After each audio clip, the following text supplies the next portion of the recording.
इसी प्रकार अपने मन की समस्त वृत्तियों को एकाग्र करते हुए और अपना ध्यान अपने सन्मुख विराजमान श्री परमहंसों की दिव्य छवियों की ओर लगाते हुए एवं अपने हाजिर हजूर श्री सद्गुरुदेव दाता दीनदयाल महाराज जी का सुंदर मनोहर कल्याणकारी दर्शन दीदार करते हुए बड़े ही प्रेम के साथ मिल करके बोलो जयकारा, बोल मेरे श्री गुरु महाराज की जय। गुरुमुखो कि इस समय हम सब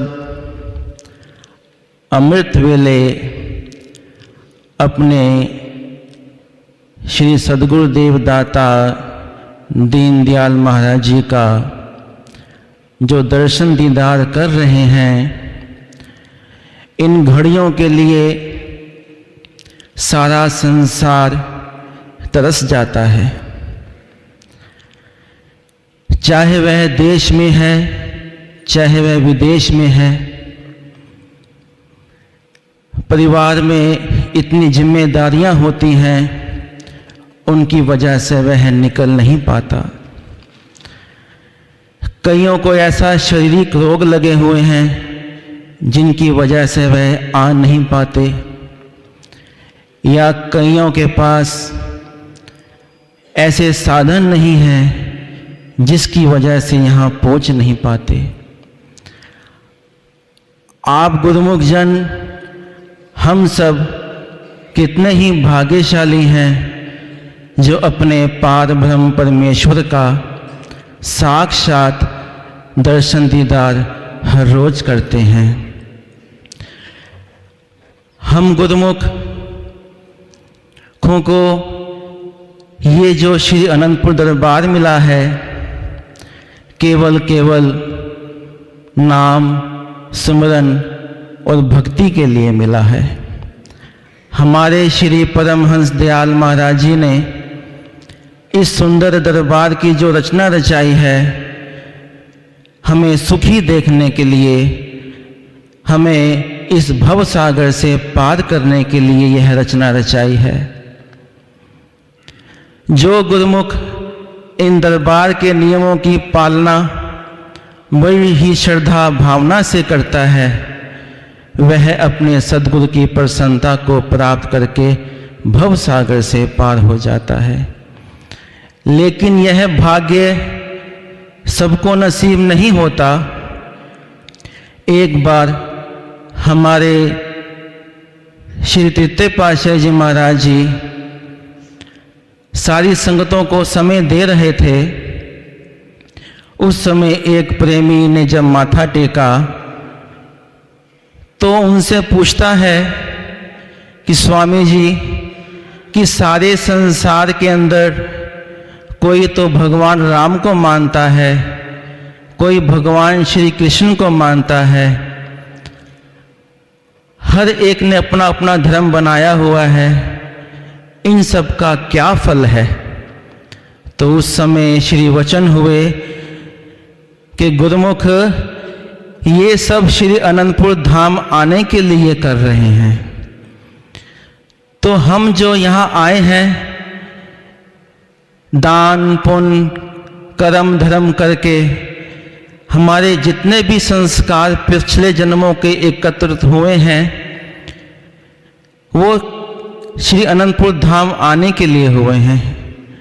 अब हमारा क्या फर्ज बन जाता है कि श्री सद्गुरुदेव महाराज जी से जो हमें नाम की दीक्षा मिली है उसका सिमरन करना है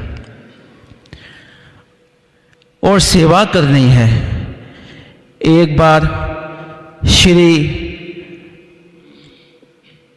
पावन धाम में न्यूयॉर्क के आश्रम में जिस समय हमारे श्री पंचम पातशाही महाराज जी समय दे रहे थे, उस समय एक प्रेमी जब माथा टेक रहा था, उसने श्री चरणों में विनती की कि मेरा जो खान पान है वह भी ठीक नहीं है, घर में कोई मेरी इज्जत नहीं करता, ना मैं काम धंधा मेरा सेट हो पाता है।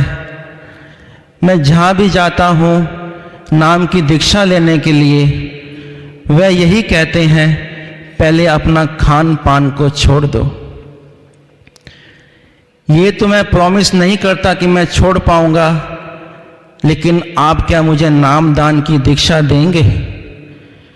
तो श्री गुरु महाराज जी ने जब उसके ऊपर दया की और वचन फरमाए, ठीक है, लेकिन आप हमें एक प्रॉमिस करो कि जो हम आपको नाम दान देंगे उसका आपको सिमरन हर रोज 1 घंटा करना है। उन्होंने इस वचनों को मान करके हर रोज नित्य नियम से जैसे जैसे उसका सिमरन का अभ्यास का समय बढ़ता गया, वह धीरे धीरे ठीक होता गया। उसका खान पान भी ठीक हो गया, वह काम धंधा भी ठीक हो गया, और घर के अंदर सब उसको इज्जत भी देने लगे।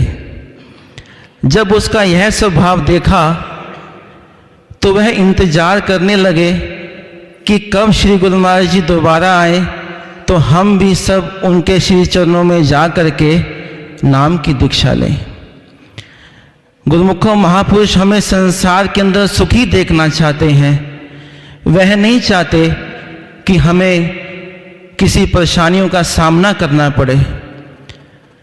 इसलिए महापुरुष वचन फरमाते हैं कि जन्म जन्म भटकत रहो, जेही अवसर के हेत, सो अवसर तय पायो, अब क्यों भयो अचेत। कि ये जो हमें समय मिला है केवल नाम भक्ति के लिए ही मिला हुआ है। हमारा फर्ज यही बन जाता है कि दरबार के नियमों की पालना करते हुए और अपने श्री सद्गुरुदेव महाराज जी की प्रसन्नता को प्राप्त करें।